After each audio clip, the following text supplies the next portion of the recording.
Hello, and welcome to I Am Dad Podcast with your fatherhood authority, Kenneth Braswell. 30 minutes of wisdom, information, resources, and nuggets to help you on your fatherhood journey. Or maybe you're just curious and want to hear some real talk about fatherhood, family, and the minds of men.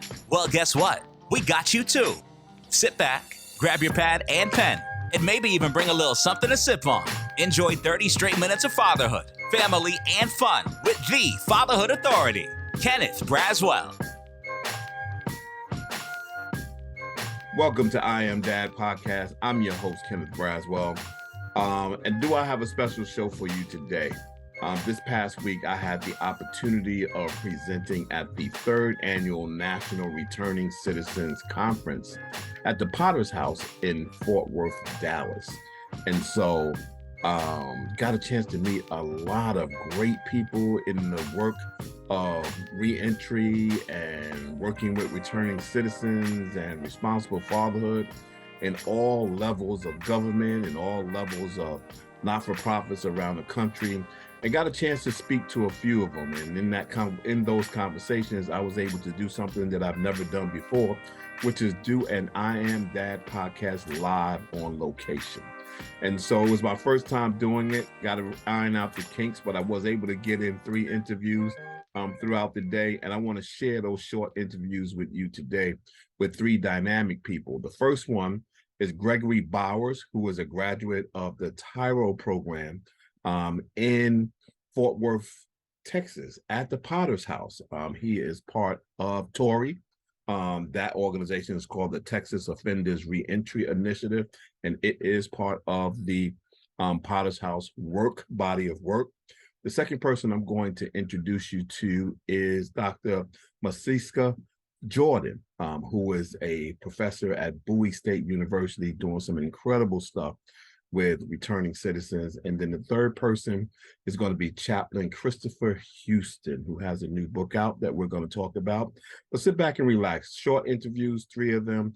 Thought I would put together something special, and you're going to be hearing more I Am Dad podcast live on location at conferences to bring you some of the brightest, biggest, progressive, and influential voices in the field of responsible fatherhood. Sit back and enjoy.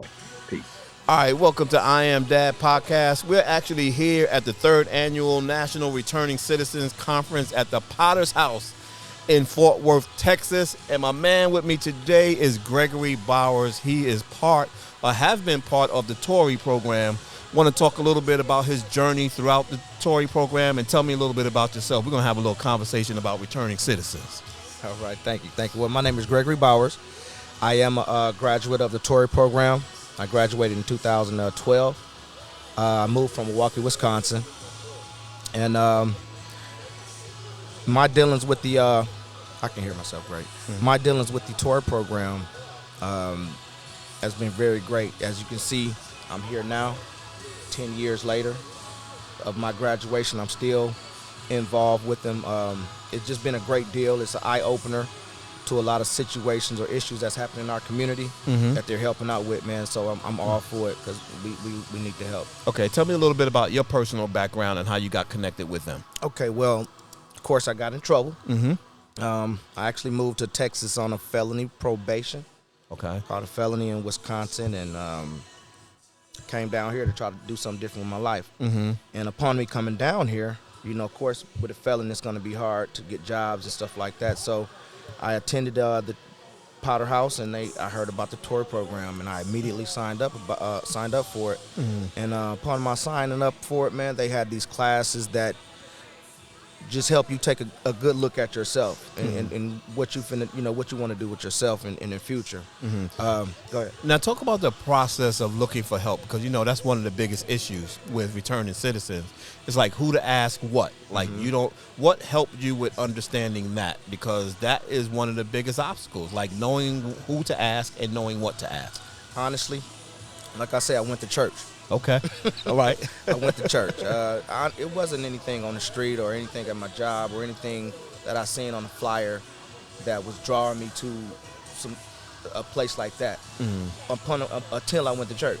And then when I heard about reentry for offenders and stuff like that, I went there. Because before I went to the TORI program, it was hard for me to get a job. It's hard for me to get housing. And also just to reiterate myself back into to society, because again, I was new to Texas. I didn't have no rapport with anybody, no nothing. And upon that, I mean, once I got with the tour program, I started rubbing elbows with a lot of people, and it just landed from there. What was the biggest challenge in your transition? Housing. Really? Wow. Yeah. What about housing? Even though tour program, it is a program that it takes time. I still had to get on my baby mama lease. You know, I was paying rent without getting the history of paying rent. So that was a challenge. But Tory program helped me in other ways. They helped me how to develop a resume. They had life skill classes in there to help teach me how to talk to interviewers, teach me how to talk on interviews. Okay. Also parenting. Okay. Stuff like that. Things that I didn't really have teaching, or didn't really have I ain't gonna say upbringing, but teaching those skills on how to be a productive such citizen in the United States. Okay. In my city. Now, how long were you incarcerated? 5 years. 5 years. Yeah. So, from a promotional perspective, what was the most difficulty in emotionally reattaching? With my kids. Really, tell me about that. With the mothers of my kids. Mm-hmm. My son was young, real young, and to kind of talk about the impact it had on him, he would have to tell you. But his lifestyle now, he's in college. Okay. Both me and his mother both been in prison. My son actually grew up watching him and grew up watching us through the glass. Wow. And it must have been a major, factor of his to see. I didn't want him to think that this was going to be his life. I packed up, man. Once I got out of prison, I had custody of my son. I got custody of my son. I got out at 23. Okay. I got out at 23. At about 25, I had full custody of my son. Nice. I was a single father, nothing, no job. Well, I had a job. I was the halfway house. Okay. Ended up giving you some job or experience, something like that. But I kept the job. Most people get out and go the other way, but I kept the job. It helped save my life. And like I said, I had to see my son, and that was my main motivation. Then where I was at, I kept getting in trouble. I didn't have the resources that I really needed to keep me away from, because the negative is what pulled me more, the streets. I drive past the corner store. Being triggered. They're looking at me, you finna go work for the white man. Yeah, and it kind of made me feel bad. It did, but I kept looking at Lil Greg. Yeah. And I kept driving past them. 2 years went past. Now they knocking on my shoulder. Hey, man, your job hiring? So I had to step out and do. But even then, the resources and the availability, I tried to get out on my own and get a house for me and my son. I couldn't do it. Wow. I can get one in the hood. But I don't want to go to the hood. I don't want my son to see what I'm trying to get away from, because when you in the hood, you kind of forced to be who you is known to be. Right. And it's easy to be who you think you are. Who I think I am, exactly. Right. When I came to Texas, man, I'm totally different. Because I don't have nobody to remind me. I don't have nobody to call me the old name. You know what I mean? It's it was just a whole change of atmosphere to help me change my mind. But even then, that felony still followed me here. Well, the paper gonna always follow you. It followed me here, and I still had the same challenge. Yeah, the paper's gonna follow. You say he's in college now. Has he ever been able to articulate and or express to you the impact of you not being in his early life? He really haven't. He didn't really say, but he haven't. How about appreciation for you being there now? Well, you know what? I would say, man, it was a rough battle with my son. I ain't gonna lie. I'm not gonna lie, because you're trying to teach him something. Like I say, upon getting out of prison, I wasn't fully, invested in myself on what I'm not. I still dibble and dabble. Okay, and I'm just gonna be totally transparent here. And trying to raise a son, it was, I can't tell you this, but I'm showing you this. You know what I'm trying to say? So it was a big kind of, I was by myself. My mother moved to Texas. My father was, wasn't around. May he rest in peace. And I just didn't have the help. But I tried to do what I know best. So I hustled in front of my son. And recently, when we moved, my son was not happy to leave Milwaukee. So I was dealing with him. He didn't want to, it was a lot of stuff he did purposely because he didn't want to keep move. you there. Yeah. So, but when we got here, I got him in school. He graduated high school. Ended up going to college. It was a rough high school year too. It was real rough. I'm not gonna say everything was peaches and cream, but we made it. He graduated high school, and he surprised me by going to Prairie View. Wow. Yeah, Good for him. And he told me, he said, "Pops, thank you. I may not tell you much, but thank you. Everything you told me, I've been listening." And man, that right there, the years of fighting back and forth, with that right there, that moment, that moment is when he expressed to me, man, Pops, I appreciate you. Right. Thank you. Yeah, because sometimes they don't have the words to show appreciation. They can only show you in gestures. And one of the most, I guess, intimate, personal ways of like showing someone that you care for them is showing them that you heard them. And that right there Yeah. was the best. I actually cried. Right. He didn't know I was crying, but I cried. Yeah. Because that's deep. Like when you said, been talking. I don't know if he listening. He looked like it's going in one ear and right out the other. Then all of a sudden one day, they start telling you everything you either said or you showed them. And I always tell people that the light comes on at a different time for everybody. Right? Sometimes what you have to do as a parent is just plant seeds. Like you can't, a harvester, not a harvester, but a planter's job is only to plant the seed. Like you plant the seed and you put it in fertile ground and you hope the ground cultivates it to one day it begins to harvest, right? Yes. And things begin to harvest it. But it's not your job to harvest it. It's only your job to plant it in the ground that's going to cultivate it in a way to come out what you expect to come out. Amen. And even if it doesn't look like what you thought it was going to look like, it is what it is supposed to be. Man, proud of you, bro. Thank you. That's Again, his little brother's in college. Yeah. I've been to prison, man. I think I'm not glorifying it. Right. But I played it real rough Right, out right. there. And it was very, very hard to try to go across the street and go into a facility, a company, and to have to listen and deal with certain people. I felt like I was better then.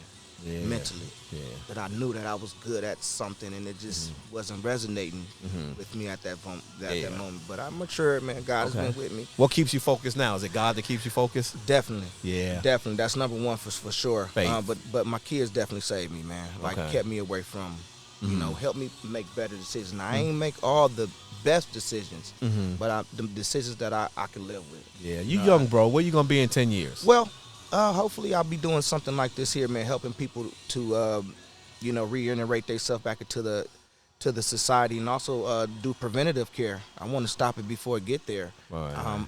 I really love these kids. I really think about these kids. I really think about these kids as our future for real. The Whitney Houston song really resonated with me when I was a kid. Okay. Because you pour into these. Future is our children. The children are our future. Pour into That one? them. Yeah. Yes. I believe the I children are our always future. laugh. I always play that at the beginning when I do speeches. You know which version of it I play? I always play the version from Coming to America with Sexual Chocolate. When he dropped the mic. I love that movie. But the song is so like when you hear the song, everybody just want to sing it. But the way he does it, and people just kind of like laugh at it. But to your point, the words matter. Yeah, the words matter. Yeah. So yeah, I thanks, really man. appreciate you, man. You doing a great deal with people, Yeah. man, with fathers, and I would love to continue. Yeah, let's stay connected because that's, like I said, that's one of the things I want to intentionally do is I want to make sure that the connections that I make today, that I cultivate those into real relationships and not just a card that ends up on my desk piling up with all the rest of the other cards. So thank you, man. I appreciate you. Hey, man, we need Good you luck, out bro. here, brother. Thank you. All right, thank you so much for joining I Am Dad podcast. Welcome to I Am Dad podcast. I'm your host, Kenneth Braswell. I'm here at the third annual Returning Citizens Conference here at the Potter's House in Fort Worth, Dallas. And so, but my guest right now is Dr. Masika. Dr. Jordan. We sat on a panel together here. She's an awesome person. She's a tenured professor at Bowie State University, and she also owns a her own company. Talk to me a little bit about your work and what you do. So the work that I do is I take people with lived experiences, so they can have a lived experience where they used to use drugs or alcohol, a lived experience where they used to do prison time, or they were incarcerated. They could have a lived experience of a mental illness, any gambling addictions, any lived experience where you overcame a problematic issue. We can get you trained, and in that training we can get you a state certification if you pass an exam at the state level. So our training is approved in every U.S. state, and it's called a peer recovery specialist. Okay. Those peers go back and they help people work through the same issues they overcame. Now, you have a why. Talk to me a little bit about your why. Yeah, my why. So my husband, I love him to life. He did 16 years and had 3 life sentences. God brought him home, and then when he brought him home, I met him a couple of years after he was home, and he was in the middle of still transitioning, and I realized how he had my back and covered me through prayer and through pastoring, but also how I could support him. And so we became an ultimate team. But what I was supporting him with, I said, we can do this at a different level. And so this is how we have kind of come together collaboratively to define and redefine resources in our communities. To date, we've helped over 2,000 people throughout the U.S. that have experienced similar issues. But my father was incarcerated. He died from a substance use disorder in 2018, but I remember my first encounter with the prison system is me looking at my dad through a glass. Wow. Yeah, for me, when you said that, and I heard you say that earlier, it reminded me of my recollection of my stepfather going to Sing Sing and remembering sitting in the yard. Remember way back in the day, they all came in the yard and you sat and other families were in the yard. And I always remember that. And one of the things I said after walking out, I think I was probably 11, 12 years old. My response to myself was I was never going back on the inside of prison walls again. Like never, ever, ever. Fast forward some 20 years later, I'm running the New York State Fatherhood Initiative, and I get a call from Carol. Can't remember her last name. She ran the Osborne Association in New York, wanted me to come and speak at a prison, and my recall was I promised myself I would never go back into prison again, not knowing that when I finally released myself after praying and went into the prison, that it was Sing Sing that I went into, and it was the same prison that I said I would never go back into again. Full circle. Yeah, it was full circle. And so I'm sitting there, and there's 50, guys who had just gone through the fatherhood program, and I'm talking to them about redemption and we love you and blah, blah, blah. And I just burst out and started crying because I kind of felt like I was talking to my stepfather, right? That I wish that someone was there for him to have a conversation. When you think about the work you do, because I know you have passion for this because of both your husband and your father, but what drives you personally to continue to drive in this space? Yeah, you just about got me in tears just now because my why is the pain. So it's the pain and the assignment. So I believe in, I'm a licensed clinical professional counselor, and I believe, I've written some counseling theories, and one of the theories that I wrote is called the purpose-driven equation. And we sometimes run from our pain, kind of what you just described. I don't want to go back there. But if I can reference scripture, right? When Jesus said to pick up your cross and follow me, well, what is the cross? It's the thing that was once stained, the thing that once worked against me, and I can make it work for me now. So because I've overcome it, I had to carry it, but you can't run from stuff. Right. And as a clinician, what I have seen is people run from stuff, and then more conversation for another day, but it actually turns into illness and dis-ease and diseases in our bodies. So my why came from, I stopped running from what used to hurt, because it hurt to have a father who was in and out of prison and who struggled with substance use disorders, because it was the abandonment, it was the rejection, it was, well, if you love me enough, why aren't you here? And me having to carry that cross, and as I carried that cross, come into a new identity. And my purpose-driven equation says that pain plus practice plus passion equals your purpose. Pain plus practice plus passion equals your purpose. My purpose was to do this. So that is my why. Dr. Jordan, this is a teaser. And so I'm going to bring you back because we want to have a longer, deeper conversation, because your resources are incredible, and I want to figure out how to tap you into the National Responsible Fatherhood Network. Give your contact information so people who want to tap into some of those resources can find you. Yeah, so 2 things. One is M like Mary Jordan, so that's Jordan, M Jordan at jordanpeerrecovery.com. So that's mjordan at jordanpeerrecovery.com. My other email is mjordan@bowiestate.edu, and Bowie is BOWIE. And lastly, if you wanted to get information about the resources, go to www.jordanpeerrecovery.com. Dr. Jordan, thank you. A powerful, powerful young lady. Continue to do what you're doing, and thank you so much for committing to continuing to follow God's word in your life. Thank you so much, and God bless you. God bless you too. Third annual Returning Citizens Conference at the Potter's House in Fort Worth, Dallas. And I've been talking to several people today, so we're chopping these, and all of these individuals I'm bringing back for a deeper conversation. But my guest right now is Pastor Christopher Houston, and he is the author of Male to Man to Mentor, Perfecting Manhood by Cultivating Legacy. Pastor Houston, tell me a little bit about your work, some of the work that you're doing, and then let's dive into this book and why you created this book. All right, so I've been working behind prison walls. I've been preaching to men who were incarcerated for years. And the byproduct of working with men on a weekly, daily basis, it lends you to messages that are liberating, messages that are uplifting, and it gives you a more fine-tuned understanding and assessment of what manhood really is. So this book becomes the byproduct of years of work with men, okay, both incarcerated as well as free men on the outside in the church as a pastor, things of that nature, working with men conferences and things of that. So Male to Man to Mentor came about as a passion of mine because I felt like we were missing a clear and thorough definition of what manhood was. Okay, so the book itself lends itself to be a definition itself. Male to man to mentor. It's the full progression of manhood. Okay. In other words, I start the book out by saying being a man is overrated. Okay. In other words, most people get to being a man and they stop the process. But the reality is anybody can become a man, but can you reproduce one? Wow. So the real test of manhood is not just your becoming, it is your ability to multiply. Come on. The understanding and the awareness of manhood in others who don't yet know how to be a man. Now, do you think that when we start talking about this transition, because we've always kind of talked about it takes a village to raise children. We've heard that that phrase before.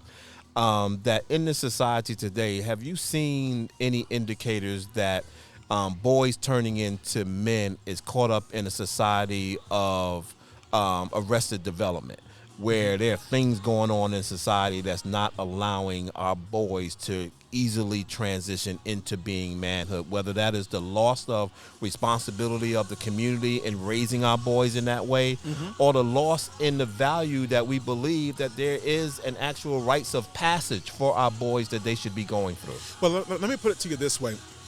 You mentioned the word responsibility. When I define manhood, responsibility is in the definition. Okay. In other words, one can't be a man, an authentic man, without responsibility.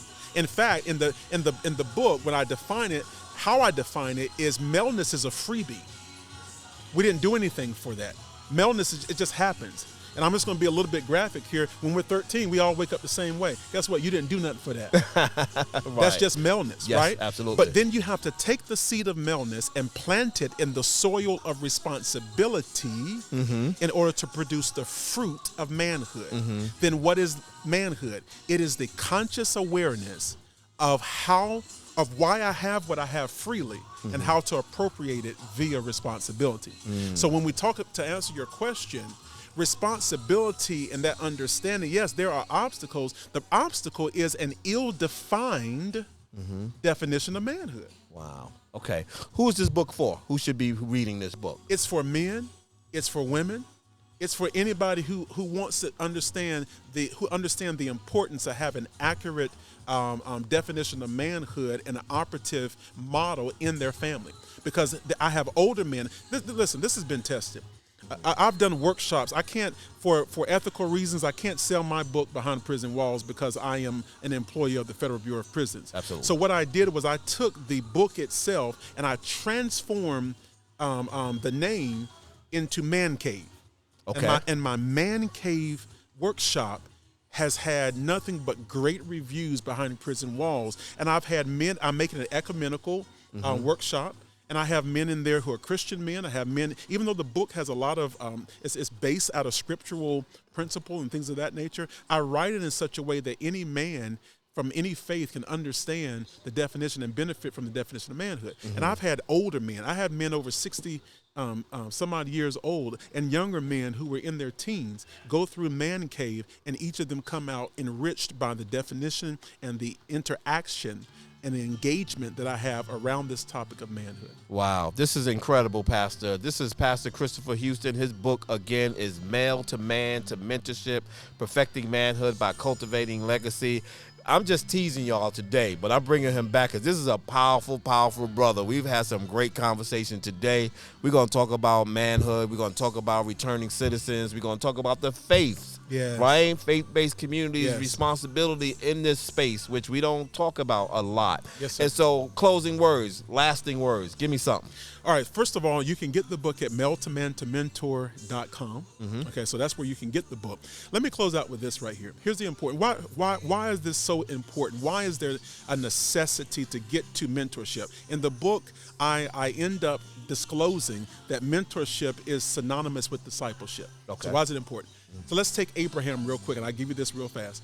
Abraham, when they called Abraham, they would call the name Abraham, the God of Abraham, Isaac, and Jacob. They wouldn't just call the man, they called his generations. Okay, absolutely. So my question to men is, if you want to be a successful man, who are they calling after your name? Can you be successful through 4 generations? What is the 4th generation? How about we go there for a minute? Abraham, Isaac, and Jacob are 3 generations. Who is the 4th generation? Well, let me give you a little bit of indication. Jacob goes into Egypt with his family. 400 years later, the entire nation of Israel comes out, and God calls the nation itself son. Yes. So what happens in the 4th generation? It's the birth of a nation.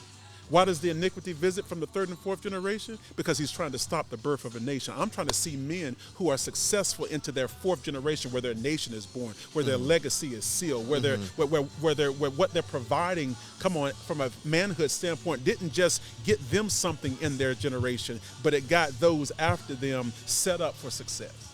Wow. Listen, email address, website, I think you said it, but say it again. So meltomantomentor.com, that's going to have everything that you need there. Just go and get the book. Actually, believe it or not, I need to do another print of it. So I've only got limited copies on hand. So get yours while it lasts. Listen, y'all going to see this man in my life. I'm not letting this man in my life. He is a powerful individual. Pastor, thank you so much, and thank you for being a short guest right now on I Am Dad podcast, but you will be back. And God bless you, brother. Blessings to you. Thank you so much for taking the time to spend with us. You've been listening to I Am Dad Podcast.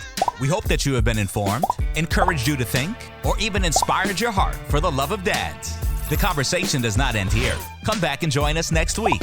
Same time, same place. Or you can continue the dialogue on our I Am Dad Facebook page. We also invite you to listen to past episodes, learn more about us, and keep up with special activities by visiting IamDadPodcast.com. That's IamDadPodcast.com.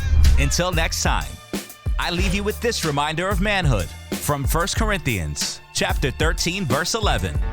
When I was a child, I spoke as a child. I understood as a child. I thought as a child. But when I became a man, I put away childish things. Because of this reminder, I will always understand that I am Dad, period.